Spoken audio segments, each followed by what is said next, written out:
मैंने एक विधायक होकर समर्थन किया था, चलिए गाड़ी रोकते हैं, तब तो फटर फटर करने लगे शिक्षा मंत्री। एक झारखंड शहीदों की शहादत से बना है और एक झारखंडी को और 32 इन्होंने गैर झारखंडी को बांट दिया, ये नियुक्ति है। इसी जरा मतों का बयान है। मैंने कहा था चक्का जाम कीजिए, जहां से बीसीसीएल से सीएल को कोयला निकलता है वहां ताला बंद कीजिए और तमाम मंत्री विधायक को गेट पे खड़ा कीजिए, धरने पर बैठिए। तब वहाँ करके विधायी का कर्तव्य का तो निर्वहन कर दिया है, लेकिन जब तक उस बजट का पाई खर्च नहीं होगा, अंतिम पैसा खर्च नहीं होगा, तब तक उस बजट की सार्थकता नहीं होगी। शुरू करते हैं। ये मृणाल जी की कविता है कि कॉलेज के दिन याद करूं तो लगता था कि थे सुल्तान, चौक चौराहे राजपाट थे और दरबार था चाय दुकान, हल कश्मीर का मुद्दा करते मुंह में दबा लेते जब पान, मन में लोहा तन इस्पाती चलते थे हम सीना तान, धीरे धीरे गल गया लोहा तेवर का तलवार गया, एक नौकरी हाँ एक नौकरी के चक्कर में देखो सिकंदर हार गया, एक नौकरी के चक्कर में देखो सिकंदर हार गया। तो इस कविता के माध्यम से मैं ये कहना चाहता हूँ, एक नौकरी किसी राज्य की नींव, किसी देश की नींव, वहाँ की युवा शक्ति पर जो राज्य की रीढ़ होती हैं उन पर निर्भर करती हैं। लेकिन आज इस बजट में मैयाओं को मिला, बहनों को मिला, लेकिन युवाओं को कुछ नहीं मिला। उसका तर्क मैंने आपको कल ही दिया। स्थापना मद में पिछले बजट की तुलना में इस बजट में विशेष बढ़ोतरी का ना होना सरकार की मंशा को स्पष्ट करती है कि युवाओं के रोजगार को लेकर, युवाओं के बेरोजगारी भत्ता को लेकर सरकार विशेष कुछ सोच नहीं रही है।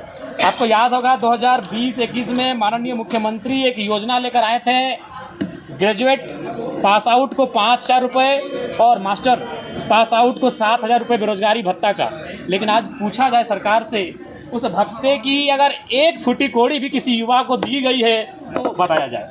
तो इसलिए मैंने कहा आज इस बजट से इस राज्य का युवा ठगा हुआ महसूस कर रहा है। वह युवा जो अपने मध्यम वर्ग परिवार से ताल्लुक़ रखता है, गाँवों कस्बों खेत की पगडंडियों से होकर शहरों तक आता है अपनी पढ़ाई पूरी करने के लिए, और वो हर चीज़ सिकंदर की तरह वो हर चीज़ को जीतता है। मौसम से लड़ता है, अंधेरी रातों से लड़ता है, सुबह की ठंड से लड़ता है, एक 10 बाय 10 के कमरे में 10 साल व्यतीत करता है। लेकिन आज वो तमाम हालात को जीतने के बाद वो नियुक्ति ना मिलने के कारण हार गया, वो बेरोजगारी भत्ता ना मिल पाने के कारण हार गया, इस राज्य में एक अस्थायी नियोजन नीति नहीं हो पाने के कारण आज वह युवा हार गया है। इसलिए इस बजट में युवाओं के लिए बिल्कुल कुछ नहीं है। अब तमाम 40-42 पन्नों में बजट प्रस्तुत किया गया है, कहीं ना कहीं युवा ठगे हुए महसूस किए। उसके बाद अगर इस बजट में कृषि की बात आती है, निसंदेह कृषि के लिए एक बेहतरीन सार्थक पहल रहा है। और मैंने आपको कल ही कहा कि नहीं, कृषि के दृष्टिकोण से बजट इतिहासकारी है।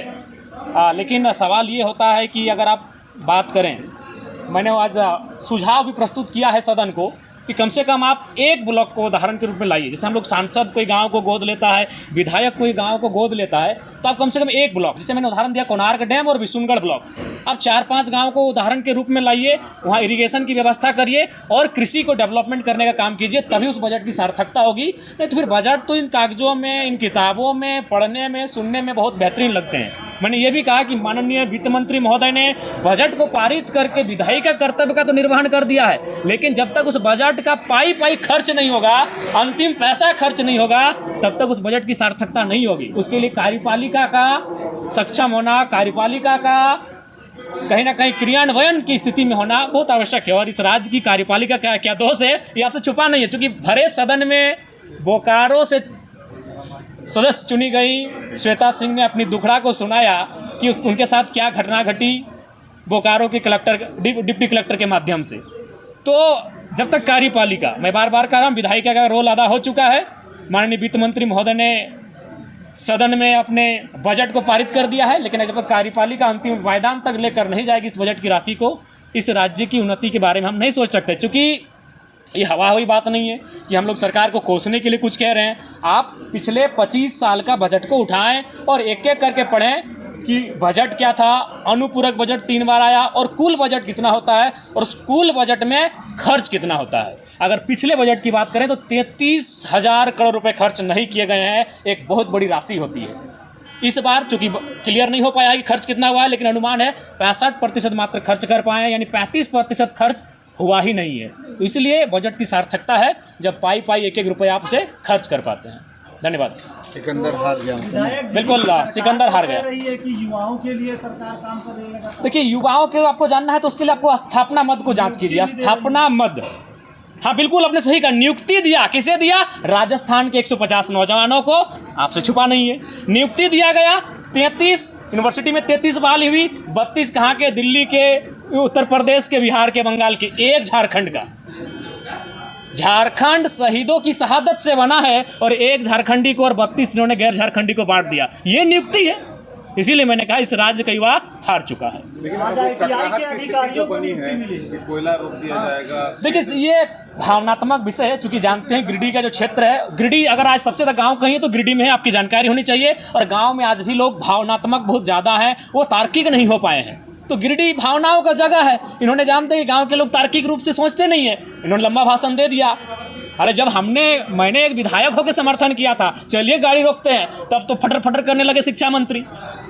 कुछ नहीं, ये मंचों का भाषण इनका अलग है और सदन में बैठकर कार्य करते हैं वो अलग है। उसके बाद जो कोयला में आप बात कर रहे हैं बकाये की, उस बकाया में अगर वास्तविक रूप से अगर जांच किया जाए और वास्तविक रूप से अगर तार्किक रूप से तथ्यों के साथ अगर आंकड़ों को स्पष्ट किया जाए तो सरकार का नहीं, इंडिविजुअल व्यक्ति का दावा बनता है, क्योंकि उसमें मैक्सिमम राशि जमीन की है, लैंड संबंधित राशियां हैं और लैंड जिनकी है पैसा उनका है, वो इंडिविजुअल है। धन्यवाद। आप लोगों ने 132 का खतियान में उठाया था मामला, मैंने उठाया, उसका क्या? उनका सवाल था प्रक्रियाधीन। इस राज्य के जितने संवेदनशील मुद्दे हैं, चाहे वो पारा शिक्षकों का मामला हो, स्थानीय नीति का मामला हो या नियोजन नीति का मामला हो, जितने संवेदनशील मामले हैं, सरकार का रवैया, सरकार का उत्तर होता है प्रक्रियाधीन, जो कि उचित नहीं है।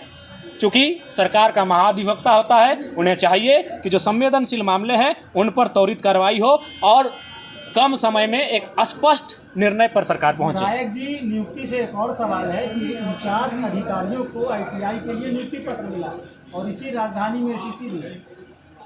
देखिए, इस विषय को मैंने सुना आपके माध्यम से पहली बार है, इसको मुझे संज्ञान में लिया, इस पर मुझे जानने दीजिए, फिर इस पर बहस करेंगे। तो उनका थोड़ी बयान है जी, ये जरा महतो का बयान है। मैंने कहा था चक्का जाम कीजिए, जहाँ से बीसीसीएल से इस सेल को कोयला निकलता है वहाँ ताला बंद कीजिए और तमाम मंत्री विधायक को गेट पे खड़ा कीजिए, धरने पर बैठिए। तब वहाँ इनके मंत्री स्पष्ट करती है कि युवाओं के रोजगार को लेकर, युवाओं के बेरोजगारी भत्ता को लेकर सरकार विशेष कुछ सोच नहीं रही है। आपको याद होगा 2020-21 में माननीय मुख्यमंत्री एक योजना लेकर आए थे, ग्रेजुएट पास आउट को 5,000 रुपये और मास्टर पास आउट को 7,000 रुपये बेरोजगारी भत्ता का। लेकिन आज पूछा जाए सरकार से